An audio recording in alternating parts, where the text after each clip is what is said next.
Krystal, what are you taking a look at? Well, guys, after a dramatic showdown last week, our nation's railroads were kept open by a last-minute deal that was struck between rail bosses and union leaders. That was in meetings that were led by the Biden administration. So President Biden released a triumphant statement saying that the deal was, quote, a big win for workers. Most of the media took the bait, declaring the crisis over. Hardly surprising, given that they were so late to this story and did such a terrible job of covering it, parroting corporate talking points about the potential economic impact of a strike without giving any space to the workers' entirely legitimate concerns, while also ignoring how rail bosses were actually the ones holding the entire economy hostage to try to pressure Congress. It was crazy. After the tentative agreement was negotiated, Biden himself went on 60 Minutes, was thrown a totally softball question, and all but declared mission accomplished. Mr. President, you have just averted a nationwide railroad strike that would have been crippling to the economy. How did you do that? And what were those last hours like in the negotiations? Well, look, we brought business and labor together.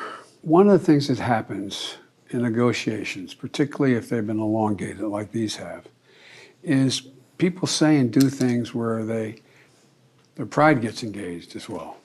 And it's awful hard to back off of some of these things. So what we did was just say, look, let's take a look. Let's take a look at what's happening. You have a good deal being made for labor. Their income's going to go up 24% over the next 5 years. They've worked out the health care piece. They worked out days off. They both sat down, in my view, and they were in the office today saying, well, we finally figured out this is fair on both sides. And it took that time to focus. And the alternative was just not thinkable. What do you mean? If, in fact, they had gone on strike, the supply chains in this country would have come to a screeching halt. We would have seen a real economic crisis. But since that victory lap, something strange has happened. The details of that deal have remained hidden. We still don't know what exactly is in that tentative agreement, and more importantly, the rail workers who will ultimately ratify or reject this tentative agreement, they still don't have the details.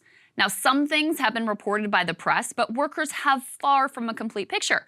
Why does that matter? Well, Jonah Furman put it well. He wrote, "The thing is, negotiations rely to some extent on momentum. Members were extremely fired up. They had picket teams organized. They felt confident in their demands and knew what they were holding out for. Calling it off without anything to discuss is like icing the kicker." So we're being told by the Biden administration, backed up by much of the media, that this is a good deal. But workers, they have some severe doubts. What's more, the reaction to the details we do have has been overwhelmingly negative. As one example, workers had asked for 15 paid days off. This agreement reportedly only includes 1. Details on healthcare and unpaid time off, those remain murky. A locomotive engineer told the Post, quote, "It's impossible right now to make heads or tails of what this agreement means, and it's disgraceful how opaque it is.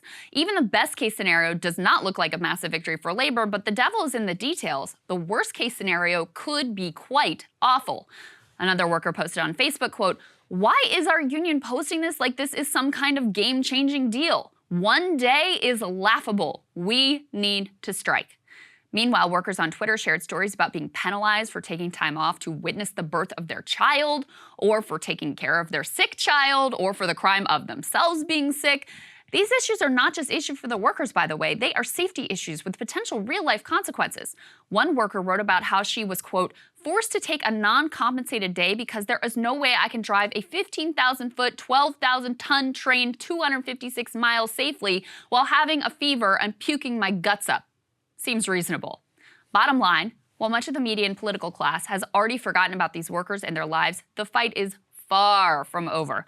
And after whatever the current cooling off period is, we might be right back in the same place, facing down a deadline, with rail bosses willing to commit corporate terrorism and risk the entire economy in order to get their way. We will certainly not stop covering it here.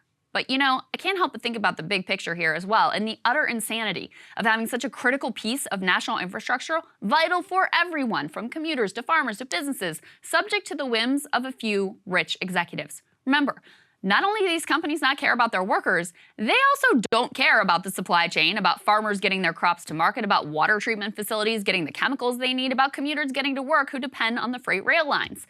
They care about profit. That's why they've given themselves massive handouts and stock buybacks and dividends rather than investing in an adequate workforce. That's why they're perfectly willing to threaten the entire nation with economic calamity just to keep from having to treat their workers with basic decency. Now, to us, such a thing might be unimaginable, the height of unchecked greed and immorality. But to them, it's just business as usual.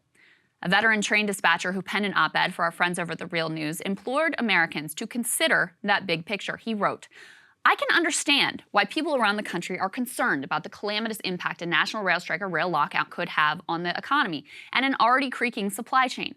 What I hope people understand in return is that railroad workers are the ones fighting to save what is left of the supply chain from the same corporate greed that has upended the nation's freight rail industry. If you stand with us, we can win." Sounds like a pretty good plan to me. Step 1, continue to stand with these workers who are still very much in this fight. Step 2, reform this monstrous system so these railroad bosses can never hold the nation hostage to protect their own cruelty again. Saagar, it was pretty remarkable. You saw the way that cable news is ripping us apart, dividing the country, making it impossible to function as a society, and making it impossible to know just what is true and what is false. But the good news is they are failing and they know it. That is why we're building something new, a new mainstream, a healthier one, something more trustworthy, something that we are going to need in one of the most pivotal times in American history. We are building up here for the midterms, for the upcoming presidential election, but we need your help. So if you can help us out by becoming a premium member today at breakingpoints.com, we're trying to change America for the better and the entire world. So what are you waiting for, guys? Go to breakingpoints.com and sign up and help us build a new mainstream.